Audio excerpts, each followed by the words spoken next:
country. That's what this Prime Minister is doing. He's leading. What is the Leader of the Opposition doing, Mr. Speaker? What am I doing? I'm standing in the House of Commons. Right. Where is he?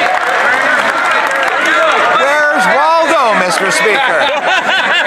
This Guy's Garage. Like and subscribe. Oral questions, questions orales, the Honourable Leader of the Opposition. Who cares, Mr. Speaker? Mr. Speaker, do you want the good news or the bad news? Well, in these times, I guess we'll have to start with the good news. It's all we've got. The good news is that David Eby, the Premier of BC, has absolutely no constitutional authority to block a pipeline. The bad news is that this Prime Minister does. Under Section 9210A of the British North American Act, works between provinces are exclusively the federal government's responsibility.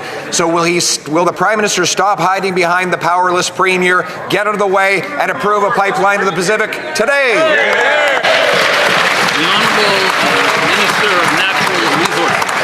Mr. Speaker, I'd invite the member opposite to buy a ticket to Calgary tomorrow to see how a federal government works with the provincial government to build Canada strong. Leader of the Opposition.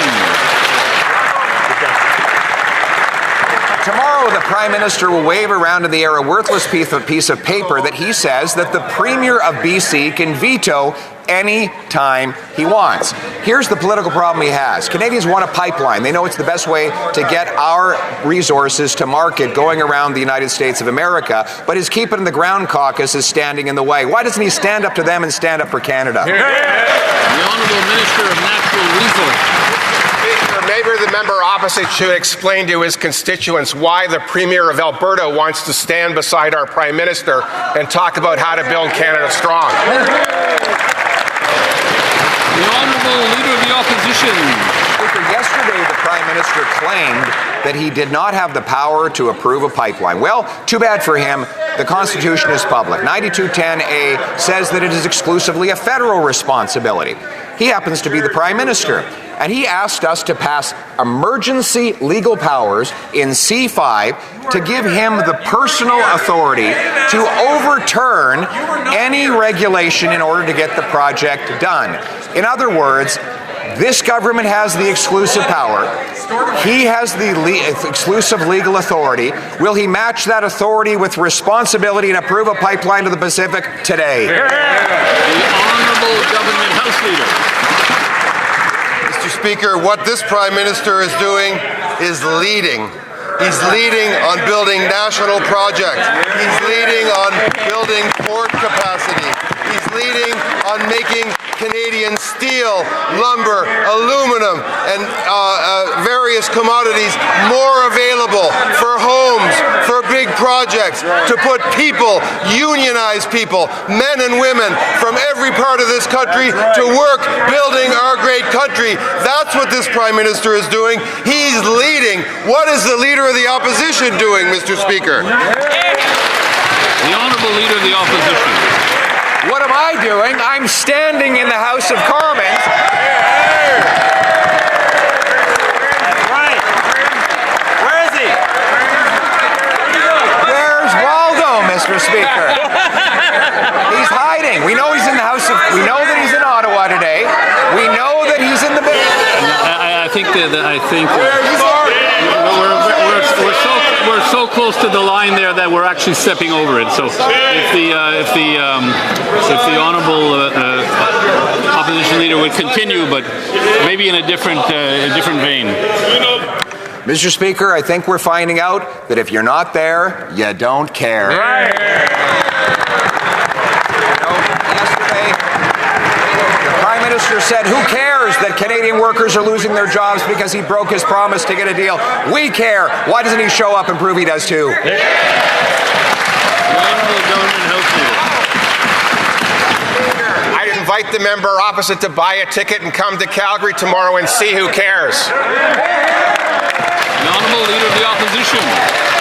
Well, we've gone from elbow elbows up to who cares under this Prime Minister.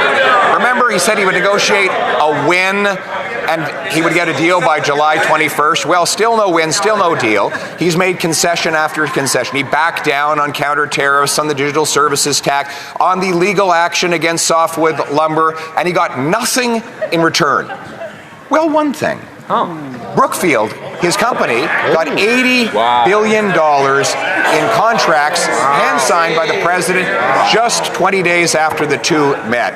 Is that what he meant when he said he would negotiate a win with Trump? The Honourable Minister responsible for Canada-US trade.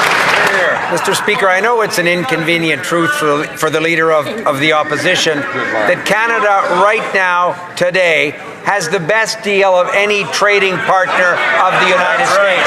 But you know what, Mr. Speaker? It's not good enough for Canadian workers, and it's not good enough for Canadian businesses. So unlike the Leader of the Opposition, who would have signed any bad deal put in front of him, the Prime Minister didn't do that. We said we would do the work to support Canadian workers and Canadian industries. We would buy Canadian, be our own best customer, and then negotiate a good deal with the United States. Minister says Canadians need to sacrifice more and accept a lower standard of living and quality of life, while he says, who cares about critical trade talks with the U.S., acting more like an advance team for Brookfield and standing up for Canadians. Everywhere he goes, a deal for Brookfield follows while tariffs stay in place or go up. We learned this week that the Prime Minister stands to make millions in bonuses from Brookfield's success. Why does the Prime Minister have his elbows up for him and his Brookfield buddies, but says, who cares about Canadian businesses and working families affected by tariffs? Honourable Minister of Jobs and Families. This Prime Minister has taken office, that's exactly what he's done. In fact, we stood up for Canadian companies and workers all across this country, and just in a few minutes, the Prime Minister will do it again. He'll stand up for Canadian companies, lumber companies, steel companies, and their hardworking union members that are fighting so hard to protect the economy of their region. Mr. Speaker, why don't they get on board and fight for Canadian families instead of for themselves? The Honourable Member for Berwick South Innisfil. So he shrugs off critical trade talks with a smug who cares. Here's something he can't shrug off, and everyone should care about. Despite the conflict of interest and ethics screen he has on Brookfield, we found out this week that the Prime Minister met with Brookfield executives behind closed doors in his office in October, proving that his ethics screen is more like a smoke screen. The Prime Minister and Brookfield stand to gain millions from his policies. He knows he can't have any contact with Brookfield, but he met with them anyways. Why would he meet with Brookfield knowing he's barred from having any contact with them? The Honourable Secretary of State for Labour. The Prime Minister, in a few minutes, will be doing his job. He'll be standing up for steel workers. Every project, every infrastructure project in this country depends on one thing, Mr. Speaker: Canadian steel, strong Canadian steels, and the workers who produce it, Mr. Speaker. We are strengthening our steel industry, standing by our steel workers, Mr. Speaker. We are investing in our workers. The Conservatives are investing in division. The Honourable Member for Leeds, Grenville, Thousand Islands. The Prime Minister has backed down on counter tariffs. He's backed down on the legal challenge against the softwood lumber tariffs, and he's saying, who cares? Now, Canadians thought that he got nothing in his negotiations. It turns out that he just got nothing for Canadians. After his last trip to the White House, he got an $80 billion nuclear deal for his company, Brookfield, which will see the Prime Minister's own personal investments increase in value. So why is it that the Prime Minister is trading our national interests for his own personal financial interests? The Honourable Minister of Housing and Infrastructure. Thank you, Mr. Speaker. The Prime Minister is standing up today for workers across Canada, for BC Wood, building affordable housing across Canada with BC Wood. He's standing up to reduce the transportation costs across the country, to get BC Wood to build homes across Canada, and to bring steel from central Canada to the east and west more affordably.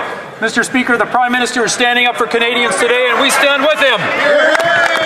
The Honourable Member for Leeds, Grenville, Thousand Islands. Islands Lakes. The Prime Minister's not standing up. He's backing down, like he did on counter tariffs and like he did on the legal challenge for illegal softwood lumber tariffs. But it gets worse when it comes to this Prime Minister's record on Brookfield. We learned that the Liberals gave $500 million to the European Space Agency last week. Guess who owns 50% of the agency's site where the funds are going? None other than this Prime Minister's company, Brookfield, again seeing his own personal profits increase at the expense of Canadians, at the expense of Canadian investment and Canadian jobs. Why won't this Prime Minister put Canadians ahead of his own financial interests for once? The Honourable Minister of Natural Resources. Mr. Speaker, we are in a trade war.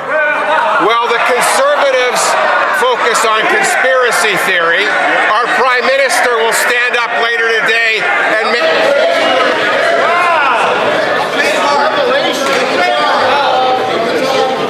Not from the top, but the member may continue. Mr. Speaker, we are in a trade war. While the members opposite engage in conspiracy theories, our Prime Minister will stand up later today and announce major new supports for the forest products industry. On top of $1.2 billion we've already announced, Mr. Speaker. That's how we stand up for Canada. The Honourable Member for Kildonan St. Paul. The Prime Minister talked a big game during the election, but has since failed to deliver on the U.S. trade deal. He's backed down on every Trump demand, from the digital services tax to counter tariffs to softwood lumber. He has delivered exactly zero results for Canadians on the U.S. trade war. But to be fair, he is seeing some results with his Brookfield shares, with the Americans coincidentally signing an $80 billion nuclear deal with his company a mere 2 weeks after his last U.S. visit. So why is it that under this Prime Minister, his financial investments are doing so well, but Canadian workers are being left behind?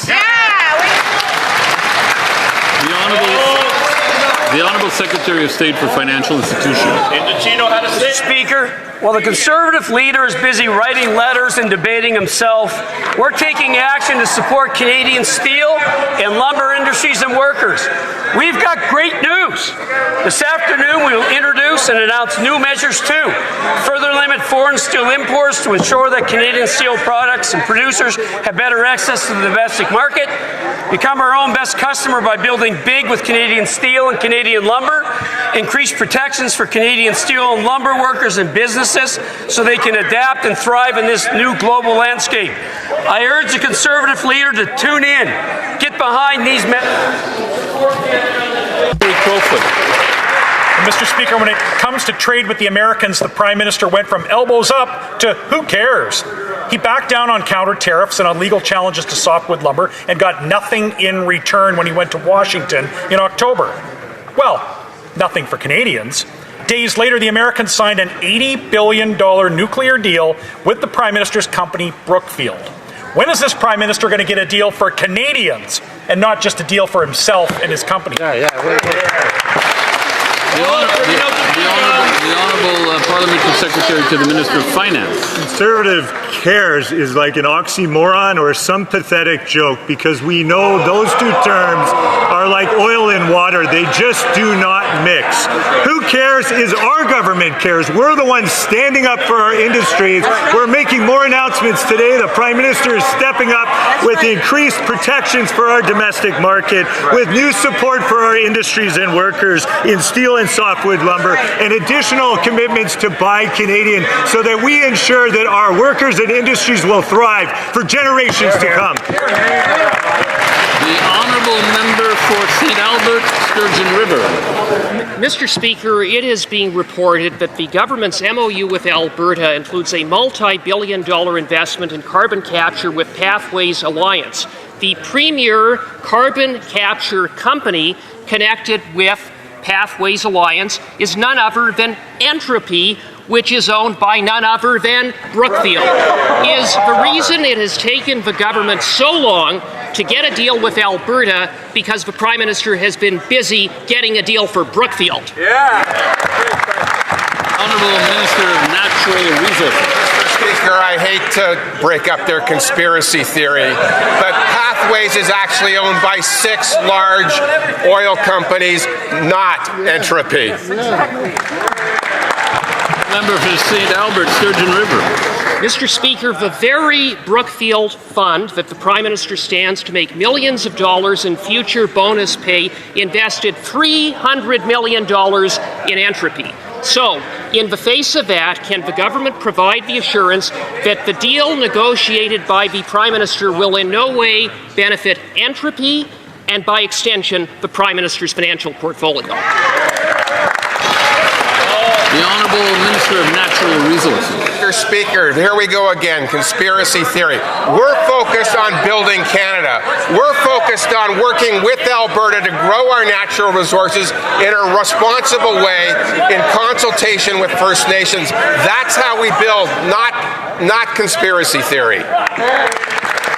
Once again, Canadians are finding out that this Prime Minister is all sizzle and no steak. It turns out that his big pipeline announcement won't actually build a pipeline. He's going to have a meeting to set up a plan and then sign a piece of paper that talks about maybe one day putting shovels in the ground. And now he's handing a veto power to the NDP in British Columbia, allowing them to block the whole thing. The Prime Minister is in Ottawa, and we know that he's having trouble with his own caucus on this issue. And now he's ducking the only question that Canadians have.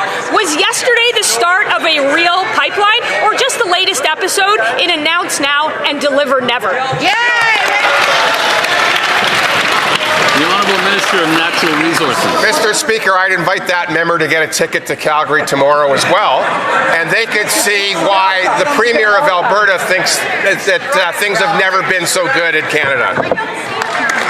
For Thornhill. Mr. Speaker, that wasn't their answer yesterday. In fact, that isn't what the government said at all when they gave BC the veto in this House. Maybe they need to brush up on the Constitution, because Section 92 explicitly gives them the power to build pipelines, whether David Eby likes it or not. He also got the legal authority from this House when they asked us to pass Bill C-5 to circumvent their own regulations. And the only thing holding them back now is the same gutless paralysis that kept our oil buried and Canadians with less money over the last 10 years. So instead of hiding behind the premiers, will he get up and announce that he's going to build a pipeline? Honourable Minister of Natural Resources. Mr. Speaker, they seem determined not to want to see any development in this country. What we understand is it's federal government jurisdiction to approve a pipeline.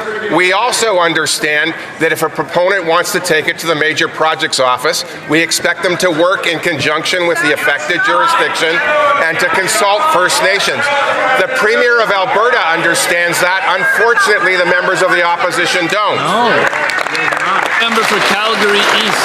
The Prime Minister is all set to stage a fake pipeline photo op. What he'll probably do is hand the veto power to kill that pipeline to the BC Premier so he doesn't have to do it himself. Section 9210 of the Constitution says the federal government has the sole power to approve interprovincial projects and get shovels in the ground. The only person blocking the pipeline today is this Prime Minister.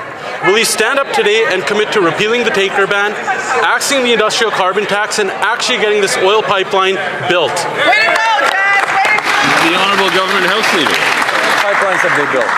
Zero. Mr. Speaker, we learned in the course of the last election campaign that the Leader of the Opposition had in fact never spoken to the Conservative Premier of Ontario, Mr. Ford. Now, I know the Leader of the Opposition to be someone who will look back, maybe look back too often, but he looks very backwards. He'll want to learn from that mistake, and I really suggest he not make that mistake again with the Premier of Alberta. Mr. Leader of the Opposition, please call Danielle Smith. The Honourable Member for Calgary East. With the amount of hot air coming out of that member's mouth, I'm surprised the Liberals haven't slapped a carbon tax on it. That answer was as fake as this Prime Minister's promises. Tomorrow, he'll make this grand show and pretend that he wants to get a pipeline built, but he'll hide behind someone else and get them to cancel it so he doesn't have to do it himself. The only person that can get this pipeline approved is this Prime Minister. Does the pipeline need to be sponsored by Brookfield so it actually gets built?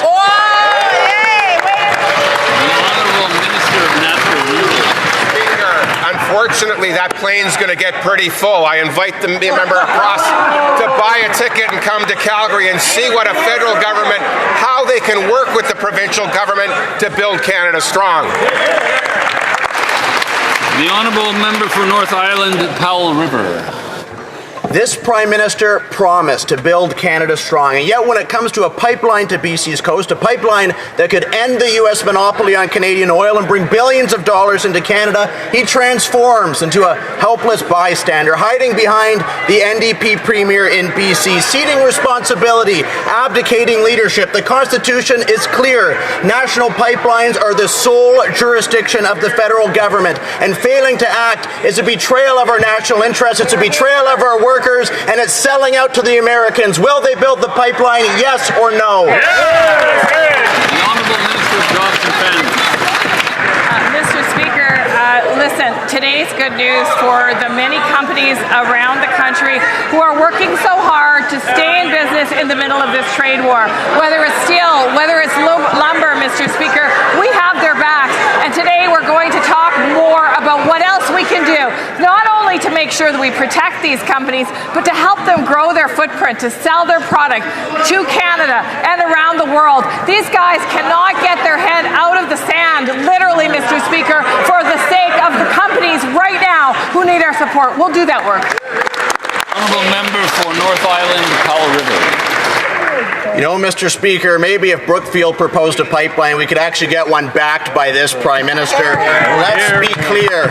A majority of Canadians support this pipeline. A majority of British Columbians support this pipeline. And as long as the world needs these resources, as long as the world needs oil and gas, until that last barrel comes out of the ground, as much of those resources as possible should come from right here in Canada. Why won't this government take up its mantle of leadership, deliver on what it promised, and get this pipeline built? The Honourable Parliamentary Secretary to the Minister of Finance. Mr. Speaker, news flash, we're in a trade war. We're in a trade war, and we don't get to choose the attitude and the response of other countries. We get to choose what we do in response to protect our industries here in Canada. Tariff-impacted industries know across Canada that this government is standing up to protect their interests at every step along the way. Whether the PM is overseas securing new investments to open up other markets, or whether he's offering new liquidity support and a package to help their businesses get through challenging times, we're steadfast in supporting Canadians.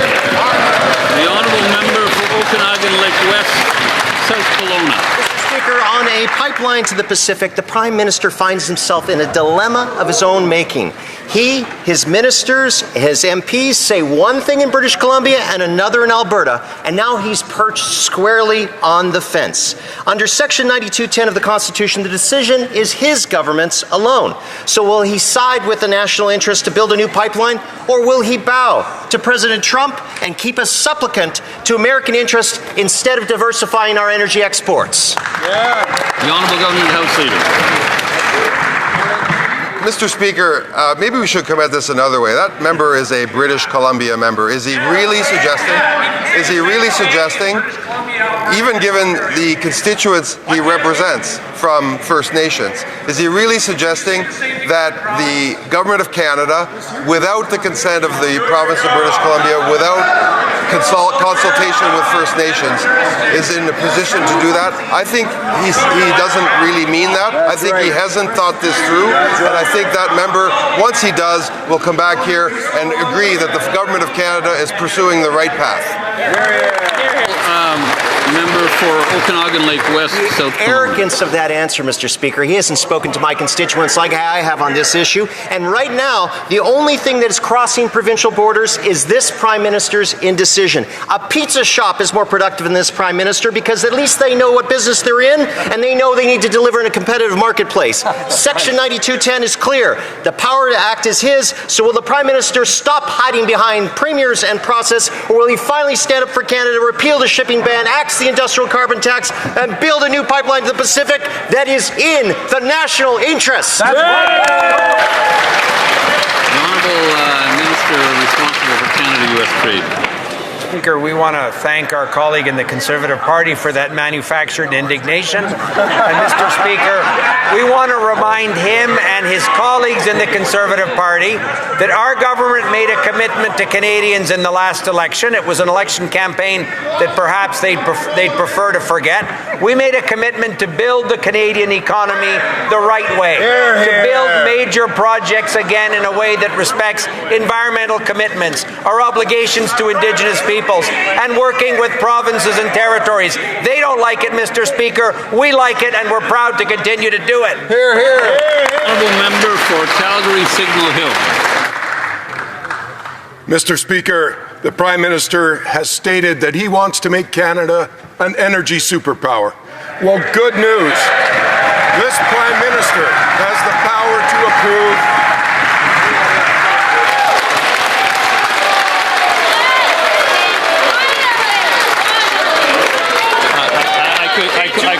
I could see that coming. I could see that coming. And the business is called an applause line, but the member may start from the top.